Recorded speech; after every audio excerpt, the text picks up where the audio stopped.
Hey guys, welcome back to Reading with Miss H. This next story is another of my favorites.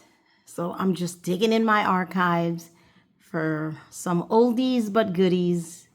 If you have a few, comment down below. Maybe I could find them, maybe I can read them. Anyway, this next story is by Langston and it's called Early Autumn. It's sort of a love story. You decide. So, Early Autumn by Langston Hughes. When Bill was very young, they had been in love. Many nights they had spent walking, talking together. Then something not very important had come between them, and they didn't speak. Impulsively, she had married a man she thought she loved. Bill went away bitter about women. Yesterday, walking across Washington Square, she saw him for the first time in years. "Bill Walker," she said. He stopped. At first, he did not recognize her. To him, she looked so old. "Mary? Where did you come from?" Unconsciously, she lifted her face as though wanting a kiss, but he had held out his hand. She took it. "Oh, I live in New York now," she said. "Oh," smiling politely.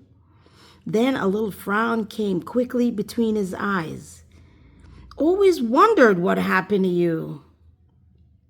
"Bill, I'm a lawyer.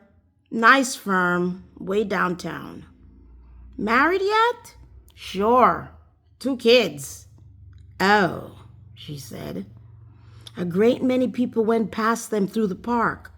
People they didn't know. It was late afternoon, nearly sunset, very cold. "And your husband?" he asked. "Oh, we have 3 children. I work in the bursar at Columbia." "You're looking very," he wanted to say old. "Well," he said. She understood. Under the trees in Washington Square, she found herself desperately reaching back into the past.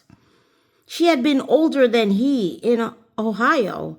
Now, she was not even young at all. But Bill was still young. "We live on Central Park West," she said. Come and see us sometime." "Sure," he replied. "You and your husband must have dinner with my family some night. Any night. Lucille and I would love to have you." The leaves fell slowly from the trees in the square. Fell without wind, autumn, dusk. She felt a little sick. "We'd love it," she answered. "You ought to see my kids," he grinned. Suddenly the lights came up and the whole length of Fifth Avenue changed of misty brilliance in the blue air. "Oh, there's my bus," she said. He held out his hand. "Goodbye." When she wanted to say, but the bus was already to pull off.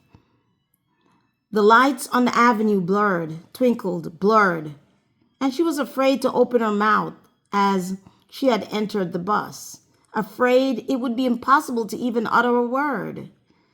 Suddenly she shrieked very loudly, "Goodbye!" But the bus door had closed. The bus started. People came between them. People were crossing the street. People they didn't know, space, people. She lost sight of Bill.